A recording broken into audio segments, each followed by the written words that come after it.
হাজবেন্ডের কথা শুনলে কি হয়? এমন যে ভাবটা যে হাজবেন্ডের কথা শুনলে মানে প্রেস্টিজে থাকে না তাদের। কত করে বললাম যে আব্বার এখানে থাকো, তা তো শুনলে না। আবার ওখানে থাকবো, এখানে সংসার আছে না? চার সংসার শেষে সামলাবে। যে সংসারে বাপরে ডাকতে হয় কাকা, বাপের বাড়িতে কাজের লোকের মতন থাকতে হয়, সে বাড়িতে কি ভাই বোনের কোনো সম্পর্ক হয় নাকি? আমার উপরে তোমার রাগ এখনো যায়নি না? আমি এরকম ঘটনা না ঘটালে বুঝতেই পারতাম না তুমি আমাকে এত ভালোবাসো। আসলে ঘাবড়ানোর কিছু নেই, আমরা চেষ্টা করছি। নেগেটিভ হওয়ার সম্ভাবনাই বেশি।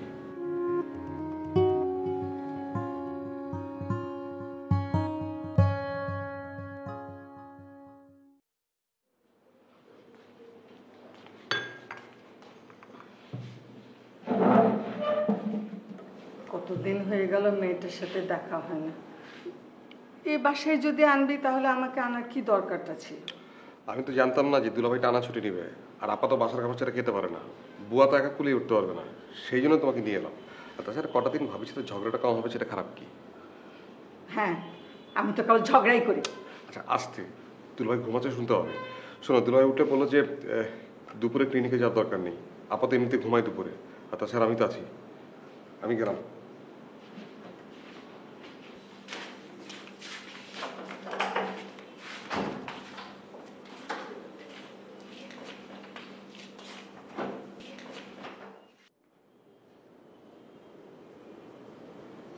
দাদা, এত মনোযোগ দিয়ে কি করছেন? অঙ্ক। অঙ্ক? জীবনের অঙ্ক মিলবে না, মিলবে না। আরে সাহেব, সেটা তো জানি, জীবনের অঙ্ক মেলানো অত সোজা? ছোট ছেলেটার পাঠ্য বইয়ের অঙ্ক মেলাচ্ছি, বেশ জটিল, জীবনের অঙ্কের চেয়ে কম না। সবার কাছে তার অঙ্কটা খুব জটিল হয়ে যাচ্ছে। তবু তো আপনার ছেলের জন্য আপনি আছেন, পাঠ্য বইয়ের অঙ্ক বুঝিয়ে দিচ্ছেন, জীবনের অঙ্ক শিখিয়ে দিচ্ছেন। আমাদের কি আছে? আছে আছে, সারাটা জীবন তো অফিসের ঘানি টেনেছি, কদিন পরে রিটায়ারমেন্টে যাব। এই ছেলেটাকে মানুষ না করলেই না।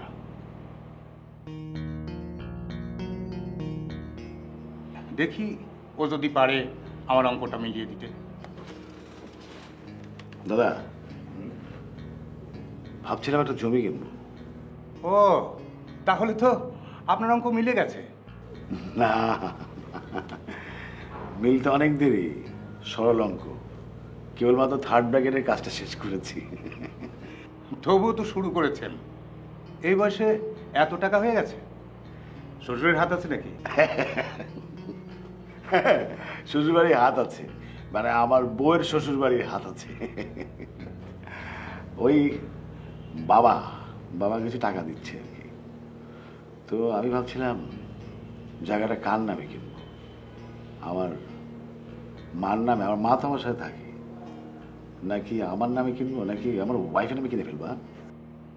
এই, এখানে 2 কাপ চা দিয়ে যা, সঙ্গে 2টো সিঙ্গারা। বুঝতেই পারছেন, বিলটা কিন্তু আপনার উপর দিয়ে যাবে। এবার তাহলে পরামর্শটা দিই। আচ্ছা, বাবার টাকায় জমি কিনছেন, কিন্তু বইয়ের নামে কেন? না, মানে পুরোটা বাবার না, আমারও কিছু আছে। তাহলে নিজের নামে কিনুন। ছোট ভাইটার সাথে থাকে। তাছাড়া আমার স্ত্রীর কিছু গহনা বিক্রি করতে হবে। বেশ ঝামেলা। তবু বলছি, আপনি মায়ের নামে কিনুন।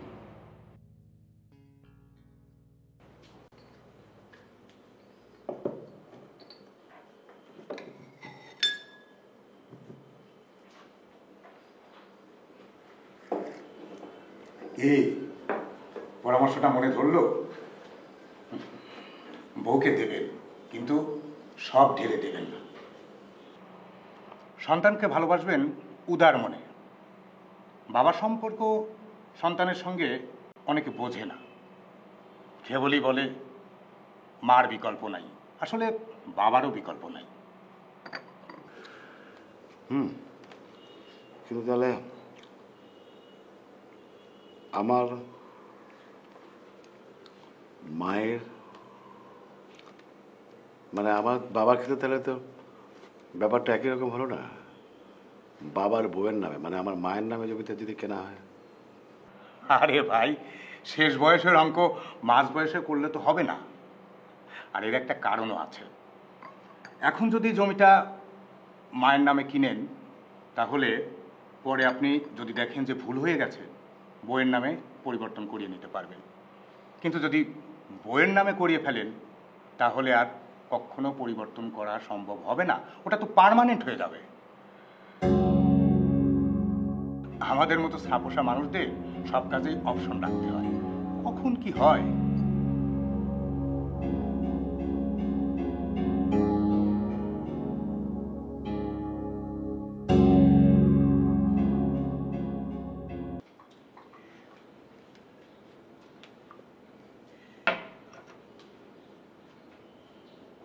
আপনি কেন কষ্ট করে নিয়ে আসলেন? ওই বুয়াকে দিয়ে পাঠিয়ে দিলেই তো হতো। আমাদের বাসায় তো যাওয়াই না, এখানে এসে যা একটু করার সুযোগ পাচ্ছি।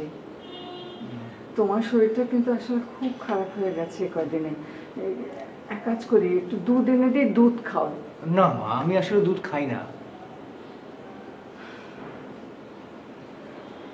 ডাক্তারের উপর ভরসা রাখো, সব ঠিক হয়ে যাবে। আর সমু বললো এখন যাবার দরকার নেই, সন্ধ্যায় গেলেই হবে, তুমি বরং রেস্ট নাও। যার রেস্ট নেওয়ার কথা সেই রেস্ট নিল না। শিলা তো বাচ্চা মেয়ে, রনের বউটা কি করলো? এ বয়সে বাচ্চা নষ্ট হয় কারো? শিলা বাচ্চা মেয়ে? মার কাছে যে মেয়ে কবে বড় হবে। আচ্ছা মা, বাবার চেকটা পেয়েছেন কিনা সেটা কি জানিয়েছেন? পেলে তো আসতো, সমুকে বললাম শিলার খবরটা জানাতে, ও না করলো। না না, জানানোর দরকার নেই, একা মানুষ অযথা চিন্তা করবেন। আরে বাবা হয়ে মেয়ের জন্য চিন্তা করবে না? ওর কোনো দায় দায়িত্ব নেই? না মানে প্রথম থেকে ওনাকে এরকম দেখছি তো তাই বললাম। আজকে আবার ও রক্ত দেওয়ার কথা, কি যে হবে। সমুর বন্ধু দিয়েছে, তুমি চিন্তা করো না বাবা, সব ঠিক হয়ে যাবে। ঠিক আছে, চাটা খাও।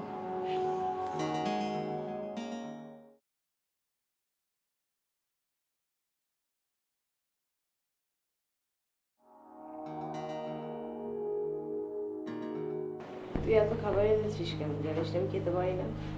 আচ্ছা, না খেলে সে নিয়ে যাওয়া যাবে তো, সব কিছুর এত মাথা ঘামাতে হবে না তো। শরীরটা একটু ভালো দিকে যাচ্ছে, ভালো থাকার চেষ্টা কর। এই রক্তটা কেমন রে? তোরটা অনেক ভালো ছিল। কোন বন্ধুর রক্ত এটা?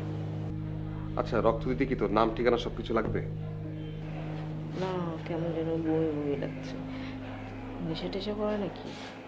উফ আপা, এটা একটা মেয়ে বন্ধুর রক্ত, ও সিগারেটও খায় না। হলো বাবা, এত ভালো বন্ধু বন্ধুর বোনের জন্য রক্ত দেয়? আজকালকার মেয়েদের সাহস আছে। শুধু সাহস না, ইমোশন আছে, ঠিক আছে? এত ডুবিস না, এই রক্ত পর্যন্তই, আর এগোবে না। তোকে না বলেছিলাম, তোকে বোকা শোকা পেয়ে যে কেউ তোর ঘাড়ে চেপে ধরবে। শোন, তোর বিয়ে কিন্তু আমি দেব। একটা ভালো বউ দরকার এই ঘরে তো। আচ্ছা, তোর কি মাথায় গন্ডগোল হলো? এত কথা বলছিস কেন? পাগল হয়ে যাচ্ছিস, আশ্চর্য।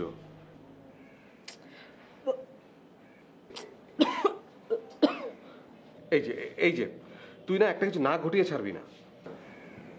তুই দেখিস বাচ্চাটা বেঁচে যাবে, আমি বাঁচবো না। চুপ কর তো।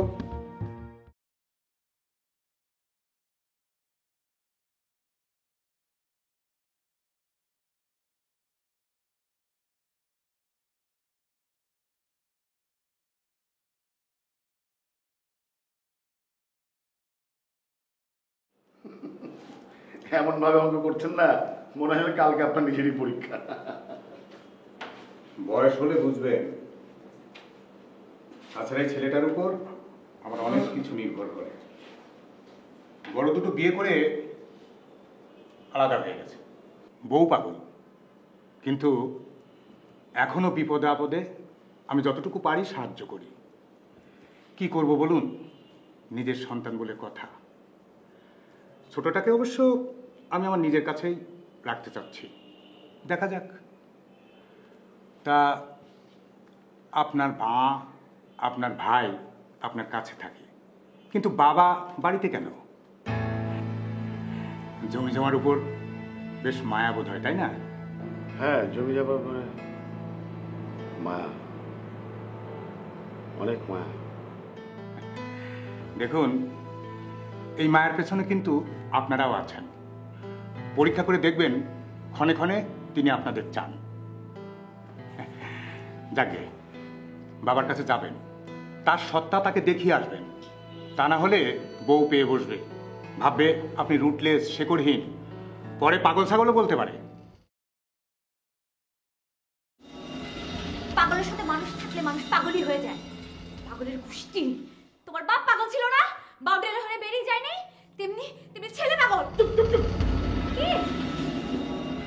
কি বলেন? পাগল? বউরা ভাবে সংসারের সবকিছু সেই করে। এই যে আপনি টাকা পয়সা রোজগার করছেন কার জন্য? সন্তানের জন্য। সন্তানের জন্য বাবা ঘুষ খায়, চুরি পর্যন্ত করে। মা করে না। মা স্বামীর টাকায়, মানে স্বামীর ঘুষের টাকায় আনন্দ ফুর্তি করে।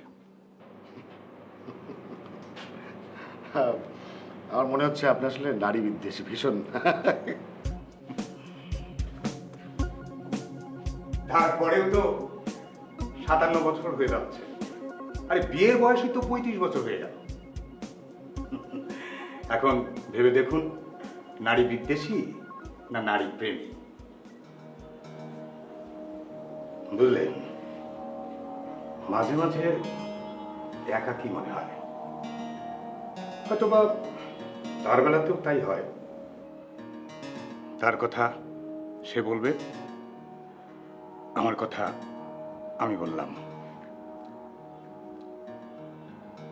যাকে ওই যে জমি কার নামে হবে বললেন না, সেটা বইয়ের সাথে আলাপ করবেন। একটাই তো সংসার, আলাপ আলোচনা করে চালানোই ভালো।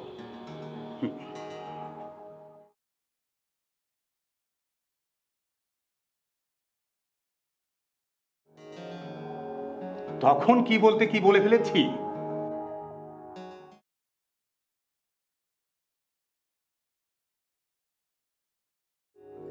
কি ভাবিয়ে তুললাম নাকি? আরে ভাই, সব কথার কথা।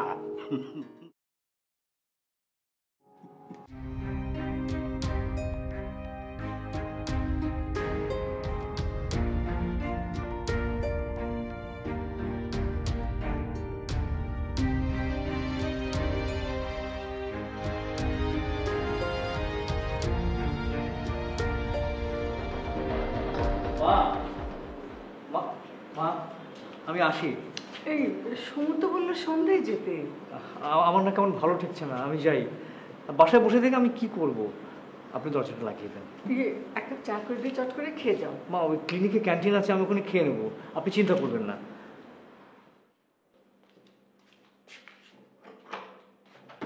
সাবধানে যেও বাবা।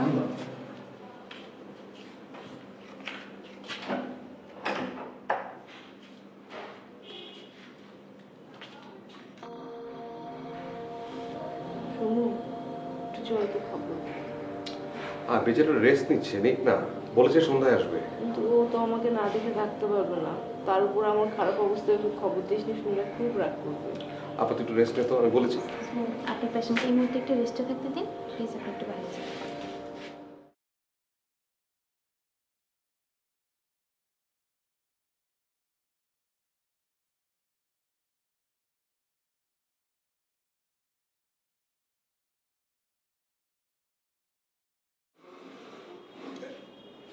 কি ব্যাপার, কোথায় যাচ্ছেন? একটু ক্লিনিকে যেতে হবে। ক্লিনিকে? ক্লিনিকে কেন? না, আমার বোনটা অসুস্থ তো, ওকে দেখে তারপরে আবার বাসায় ফেরবো। ও, বোনকে দেখতে যাবেন ক্লিনিকে? যান যান, ভাই বোনের সম্পর্কের উপরে এখনো সম্পর্ক হয় না। শুনুন, এই যে আপনি ক্লিনিকে যাচ্ছেন, আমি অঙ্ক কষলাম, এগুলো কিন্তু সংসারের অংশ, কিন্তু বউরা এগুলো বুঝতে চায় না, বুঝছেন? কিন্তু বউ যদি ক্লিনিকে থাকতো তাহলেও কিন্তু যেতাম। ও হ্যাঁ, কদিন আগে তো বউ অসুস্থ হয়ে গিয়েছিল। আসলে আসলে কিছু কাজ করা হয় দায় থেকে, আর কিছু কাজ করা হয় ভালোবাসা থেকে। তো আমার কি মনে হয় জানেন, স্বামীরা হচ্ছে বউদের কাছে আরাধ্য, তাই সবসময় কাছে কাছে রাখতে চায়, দূরে যেতে দেয় না। এটা মনে হয় খারাপ কিছু না। সেই জন্যই তো বউরা একটু স্বার্থপর হয়, সেটা সংসারের জন্যই, তাই না? বাহ বাহ বাহ, কি খুব ভালো বলেছেন না? বাহ, ভালো বলেছেন, একেবারে ভালো ভাষা ফেসেছেন। যান যান যান, আমিও উঠবো, যান।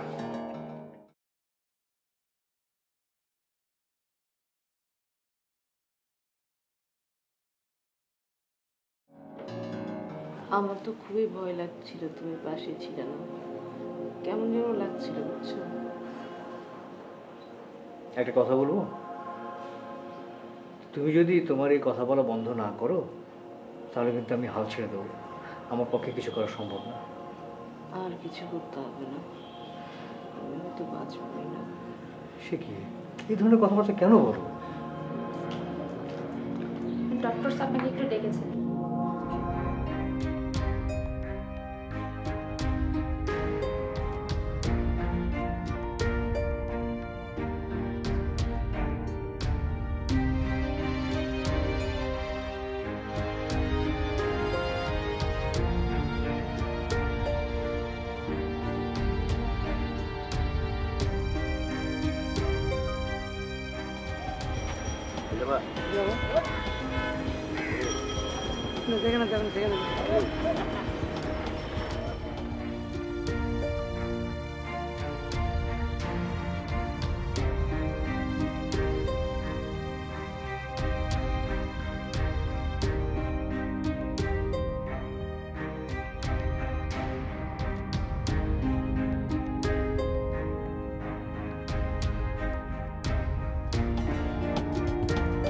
কি করবো, ক্লিনিকে যাব, সমু আর জয় অবশ্য আছে।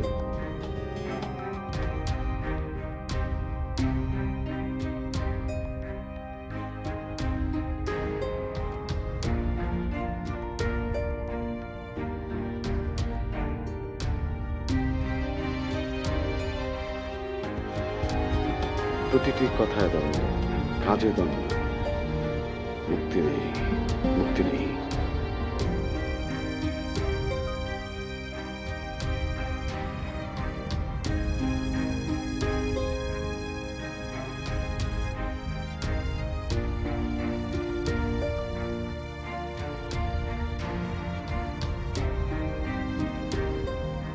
কি ভীষণ ধাক্কা গেছে বুঝতে পারছেন। আপনারা হয়তো বুঝেছেন, রোগী বোঝেননি। কালকেই বাসায় নিয়ে যেতে পারবেন। ওর শরীরটা ভালো না, আর এখানে থাকলেও অ্যাকচুয়ালি ভালো হবেন না। আর ওনার শরীর বেশ দুর্বল, আর উনি বারবারই মনে করছেন যে এই দুর্ঘটনার জন্য উনি দায়ী। আসলে ওনার তো মনে কষ্ট পাচ্ছেন জন্য বাসায় নিয়ে যান, বাসায় নিয়ে ওনাকে বোঝান, তাহলে বুঝালেই বুঝবেন এবং সাবধানে থাকলেই চলবে। তার মানে দুর্ঘটনা ঘটে গেছে? না হলে ক্লিনিকে এনেছিলেন কেন? মানে কি বুঝলাম না। আসলে ক্লিনিকে এনেছিলেন কেন বললাম কেন, আপনাদের আসলে এই যাত্রায় আপনাদের আগে বাচ্চাটি বেঁচে গেছে। Thank you, thank you, thank you very much.